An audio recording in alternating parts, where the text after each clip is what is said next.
Hi friends, வாங்க Sunday special என்னன்னு பார்க்கலாமா? பாருங்கள், சூடாக வடித்த சாதம் விறகடுப்பில் தான் வச்சேன். சூடாக இருக்குது சாப்பாடு. கொஞ்சம் லைட்டாக விதையாக வடிச்சிருக்கேன், ரொம்ப மசிஞ்ச மாதிரி இல்லை. அப்பா, காரணம் என்னென்னு கேட்டிங்கன்னா, கறி குழம்புக்குன்னு பார்த்திங்கன்னா கொஞ்சம் லைட்டாக இதாக குழைய இல்லாமல் இருந்தால் தான் நல்லாயிருக்கும் சாப்பிட்றதுக்கு. அதுக்காக தான். அப்புறம் பார்த்திங்கன்னா நாட்டுக்கோழி பெரட்டல் சொல்ல முடியாது, அப்படியே கிரேவி மாதிரி கொஞ்சம் அப்படி வச்சுட்டேன். பாருங்கள்,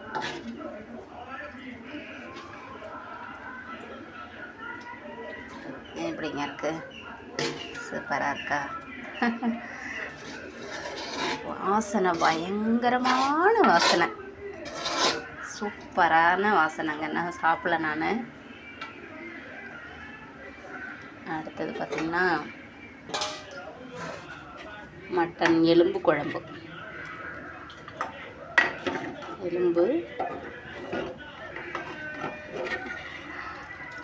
குழம்பு, அது குழம்பு தண்ணி குழம்புன்னு சொல்லுவாங்கள்ல, அந்த மாதிரி வச்சுருக்கேன். பாருங்கள், எல்லாமே சுட சுட இருக்குது.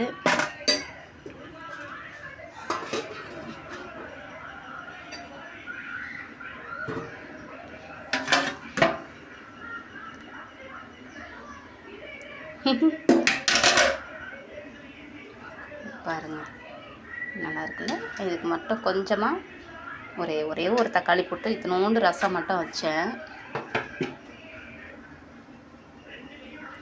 அவ்வளோதாங்க.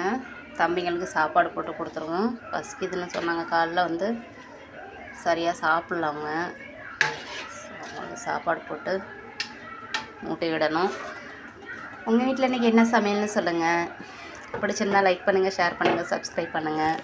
என்னோடய சப்ஸ்கிரைபர் எல்லாருக்கும் ரொம்ப ரொம்ப ரொம்ப ரொம்ப நன்றி. வாங்க வீட்டுக்கு சாப்பிட்லாம்.